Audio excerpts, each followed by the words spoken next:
आज हम परशुराम जयंती की पूजा विधि बताने जा रहे हैं।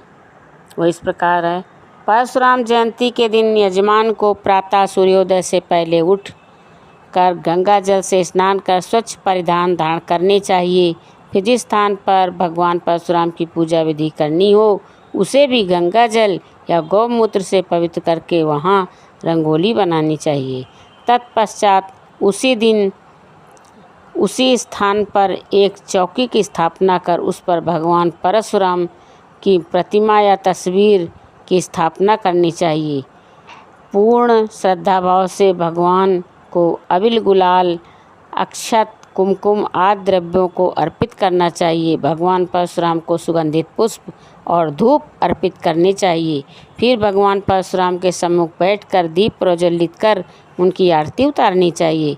उसके बाद भगवान को सात्विक भोग अर्पित करना चाहिए और फिर प्रसाद को अन्य भक्तों एवं स्वजनों में बांट देना चाहिए। फिर यजमान को पूर्ण श्रद्धा के साथ सम्मुख बैठकर मनोवांछित वर की कामना करनी चाहिए। यजमान को उस दिन व्रत करना चाहिए और अपनी यथाशक्ति दान करने का भी प्राविधान है। परशुराम जयंती के दिन यजमान को मात्र फलाहार करते हुए व्रत का अनुष्ठान करना चाहिए। सच्चे मन से की जाने वाली हर मनोकामना भगवान परशुराम पूर्ण करते हैं। अब हम परशुराम जन्म की कथा सुनाने जा रहे हैं।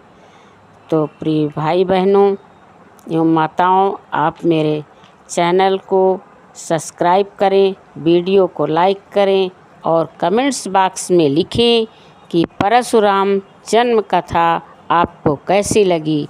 जय बोलो परशुराम की जय। भगवान परशुराम के पिता ऋषि जमदग्नि हैं और माता रेणुका हैं। एक समय की बात है जब ऋषि जमदग्नि और माता रेणुका ने पुत्रेष्ठ यज्ञ का अनुष्ठान किया था। यज्ञ की पूर्ति के फलस्वरूप भगवान देवेंद्र प्रकट हुए और उन्होंने वीर और तेजस्वी संतान होने का वरदान दिया। देवेंद्र के वरदान से माता रेणुका ने गर्भ धारण किया और वैशाख माह के शुक्ल पक्ष की तृतीया तिथि को भगवान परशुराम का जन्म हुआ था। किंतु इसके पूर्व की कथा भी बहुत रोचक है। प्राचीन काल में कन्नौज गाधी नामक राजा राज करते थे। उन्हें एक सुंदर और रूपवान पुत्री थी जिसका नाम सत्यवती था। आगे जाके सत्यवती का विवाह महर्षि भृगु के पुत्र के साथ हुआ। विवाह के पश्चात महर्षि भृगु ने अपनी पुत्र वधू को आशीर्वाद दिया और मनवांछित वर मांगने को कहा। महर्षि की बात सुन पुत्रवधी सत्यवती ने अपनी माता के लिए वर मांगने की इच्छा प्रकट की। उन्होंने कहा, मुझे मेरी माता के लिए वर चाहिए कि उन्हें एक तेजस्वी पुत्र हो।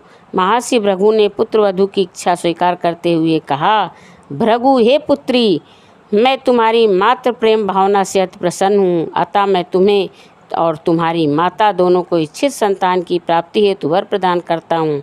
उन्होंने वर के साथ साथ 2-4 पात्र भी पुत्रवधू सत्यवती को दिए और कहा, हे पुत्री, जब तुम और तुम्हारी माता ऋतु स्नान कर चुकी हो तब तुम्हारी माँ पुत्र की इच्छा लेकर पीपल का आलिंगन करना और तुम उसी कामना को लेकर गूलर का आलिंगन करना। फिर मेरे द्वारा दिए गए इन चरुओं का सावधानी के साथ अलग अलग सेवन कर लेना।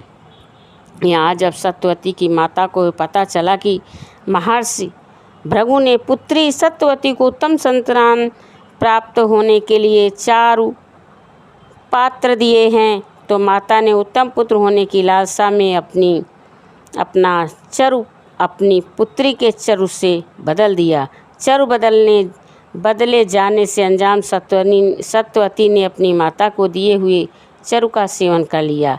ये बात महर्षि भृगु ने अपनी योग शक्ति से ज्ञात कर ली थी कि महर्षि भृगु पुत्रवधू सत्यवती से मिले और उसे सारा वृत्तांत बताया और कहा, हे पुत्री, तुम्हारी माता ने छल से तुम्हारा चरु खुद के चरु से बदल दिया है। अतः मेरे आशीर्वाद से तुम्हारी संतान ब्राह्मण होते हुए क्षत्रिय जैसा आचरण करेगी और तुम्हारी माता की संतान क्षत्रिय होते हुए भी ब्राह्मण जैसा आचरण करेगी। तब पुत्रवधू सत्यवती ने महर्षि भृगु से प्रार्थना की, भले ही मेरे पौत्र का आचरण क्षत्रिय जैसा हो किंतु मेरा पुत्र ब्राह्मण का ही आचरण करने वाला हो। इसी के चलते सत्यवती के गर्भ से महर्षि जमदग्नि का जन्म हुआ, और जब ऋषि जमदग्नि का विवाह रेणुका से हुआ, तब रेणुका के गर्भ से भगवान परशुराम का जन्म हुआ, जो एक ब्राह्मण कुल में जन्म होने के पश्चात भी उनका आचरण एक क्षत्रिय की भांति था। त्रेता युग में जब जमदग्नि को पुत्रेष्ठ यज्ञ के फल स्वरूप पुत्र की प्राप्ति हुई, तब उन्होंने उस पुत्र का नाम राम रखा था। पुत्र राम बालकाल से ही बहुत तेजस्वी और पराक्रमी था। महर्षि भृगु के कथानुसार राम का आचरण एक क्षत्रिय का था। उन्होंने प्रारंभ में महर्षि विश्वामित्र और ऋचिक से विद्या ग्रहण की। किशोर अवस्था आते आते अस्त्र और शस्त्र की विद्या ग्रहण करने हेतु उन्होंने भगवान शिव की घोर तपस्या की। तपस्या से प्रसन्न होकर भगवान शिव प्रकट हुए और उन्हें अस्त्र और शस्त्र की विद्या प्रदान करने का वचन दिया। भगवान शिव से विद्या ग्रहण कर राम पूर्ण रूप से अस्त्र शस्त्र के ज्ञाता हो चुके थे।